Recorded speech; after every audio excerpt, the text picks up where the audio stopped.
Great. And also the obligatory question, can you hear me and see my screen? Yes. So great. So yeah, let's talk about industrial grade AI and hurry up a bit to do this in the next 30 minutes for everyone that has a 3 p.m.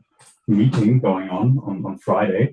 So in the beginning, we were talking about what's the difference between AI, industrial grade AI. On the left side, we see classical consumer AI, ChatGPT, 900 million weekly users we have roughly at the moment, huge adoption, super quick. On the right side, we see an example of a machine, industrial AI, their adoption is much more slowly. Why is that?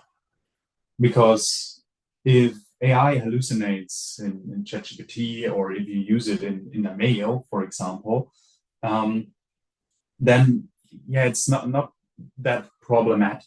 But if the robot moves 3 centimeters too far because it hallucinates, it might destroy the product. So cost a little bit of money, maybe stop the production, costs more money, or maybe the AI algorithm is used to identify if the coding of a turbine blade is correctly applied, and then humans might die if this goes through the quality inspection. So in short, for some applications that are often found in industry, the cost of failure is much higher than in the consumer area. But not every, let's say, first of all, maybe let's start with what's the difference then between consumer AI and industrial AI? From our point of view, it is simply industrial AI is AI used in the industry.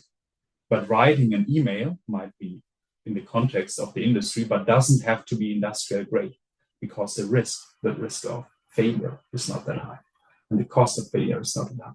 But for all these applications that are critical, maybe even in engineering, if you're designing an airplane, yeah, you have to be sure, if you ask a co-pilot, that he gets the right standards, if you want to trust it. Then it has to be industrial grade. And there are 4 key characteristics that we see that industrial grade AI lives. And those are, first, of course, reliability. It doesn't bring you value. And also if the AI doesn't work and you have it running on a machine and the production stops, it costs a lot of money. So surely reliability is much more important than in the consumer area, where you don't have any cost associated with it. Then trustworthiness, which is very closely related to explainability.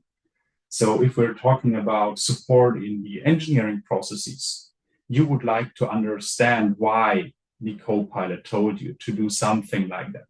You would like to understand where this requirement is coming from, where this norm, this standard is coming from, and also to then dig into it and maybe be able to verify that these are the standards applying to an airplane and not to a washing machine. Then, of course, the third one, secureness. With AI, we have a lot of new attack vectors, and especially with LLMs, what we often do with regs and everything we write in there is we are giving our IP of the whole company into these models. We're pouring it into there. And so we have to make really sure that security is considered in there, because these attack vectors could be very, very critical if abused. And of course, robustness. So in order to be also reliable, it must be possible for edge cases to also be considered by the AI and not degrade the model or make it fail. And how do we consider this in our design process of AI solutions? The first one is if we have an AI model, like, for example, for our Pick AI solution that is capable of picking like 1,000 parts that are widely lying around with a 99% success rate. This model has to be so robust and universal that it can handle all the different positions and edge cases that could happen.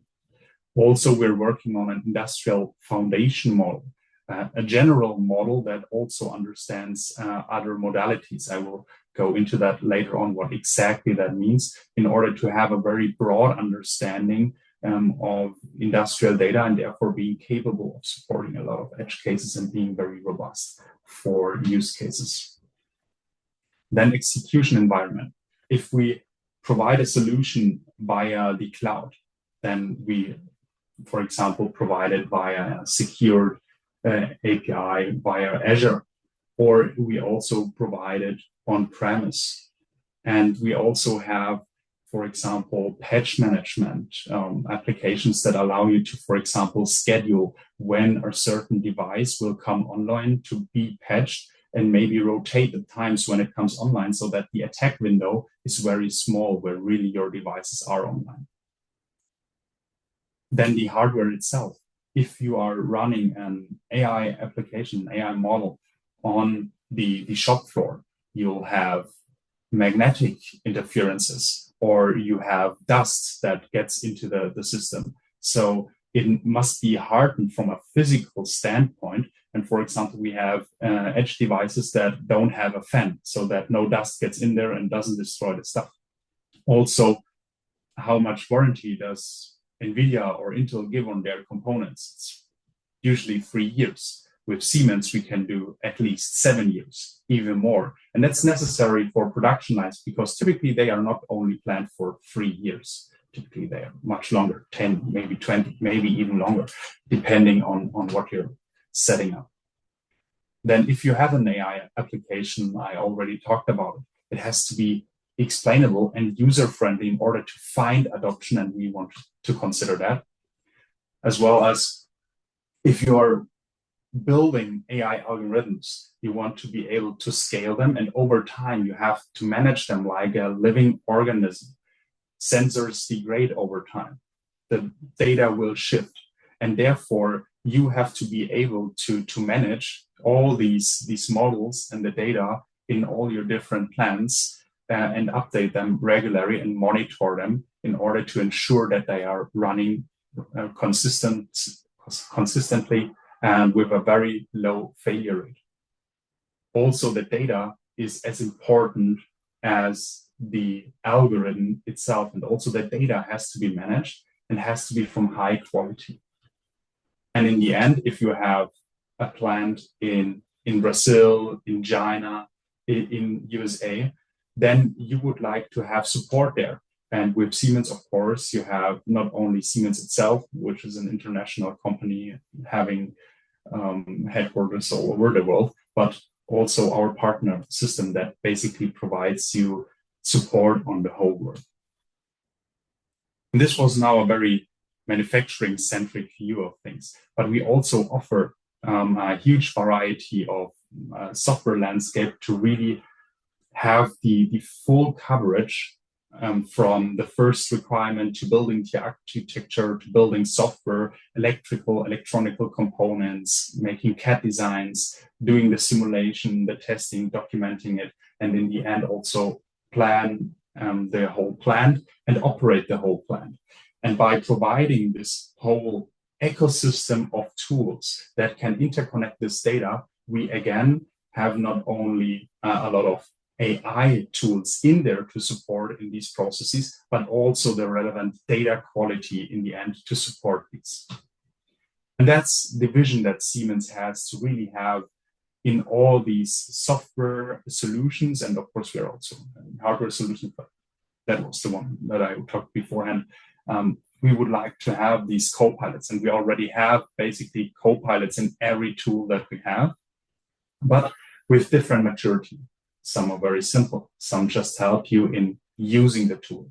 Some are very advanced. They are basically in TIA Portal, we have the iGen agent that is almost comparable to a Codex agent that is capable of supporting you in PLC programming. You'll tell him what to do, and it will run so long until the task is finished and your PLC is programmed. And in the end, this is like the vision, to have a digital thread agent that allows you to support across the typical engineering and manufacturing tasks by being able to access the data and the actions in all these tools across a certain process. So a typical process of an engineer could look like, or a workflow could look like this. You'll have a requirement. You'll take the requirement and you'll build a CAD model out of it. Then you'll build a mesh. You'll do a simulation. You'll check against the requirements, something that Accenture has built and showed. Yeah, and this is something that also Siemens is thinking about to support then really this whole workflow in the future. And in order to support this, we are also working on the industrial foundation model, a model that not only shall be able to understand text, image, video, audio, but also other modalities that are necessary to work reliably and effectively in the engineering manufacturing space by understanding CAD design, ECAD design, SysML, meshes, simulations, time series data, and BOMs. Therefore, we're working together with our customers, and we also have a head start by using and ingesting our own industrial data that Siemens has. We have very many different businesses. We're building trains, we're building these PLCs, so we have a lot of data available inside of Siemens. And in the end, everything comes together by having at the bottom basically our tool systems from PLM to MES tools down to the shop floor and SCADA system like WinCC. Of course, we know, unfortunately, not every of our customers just has Siemens tools. Exactly, none of them have, because of course we are not offering everything that is out there. But ideally, if you have just Siemens tools, you can interconnect this data between the systems. You'll have the co-pilots in there. And then, of course, there will be a lot of other systems with additional information, like ERP, SAP systems. You might have other MES systems, or you'll have the Microsoft stack with all your documents, Excels, and so on. And in order to then combine this information, which is necessary for many processes to be able to be executed by agents, we also have a data layer technology to build then a knowledge graph between the systems to bring everything together in one ontology and then build on top these agents. Some of them come then out of the box via our systems, but we know we need the flexibility, and we also have a platform for this to manage and build them in order to support then these, we call them custom digital threads, digital custom workflows that are very specific, unique to certain customers. And they also want to support those and then build agents to support and automate these workflows. But we see that this data layer in the middle is necessary to combine a lot of information that is currently just sitting around in data silos in different systems, or even just in the head of the engineers, in order to enable a lot of these agents that support along these processes. And that's now the high-level view of how Siemens comes to industrial grade AI. And of course, we can dig into every topic at least 1 hour that I briefly touched today. Now, maybe let's look at the questions, if there are some.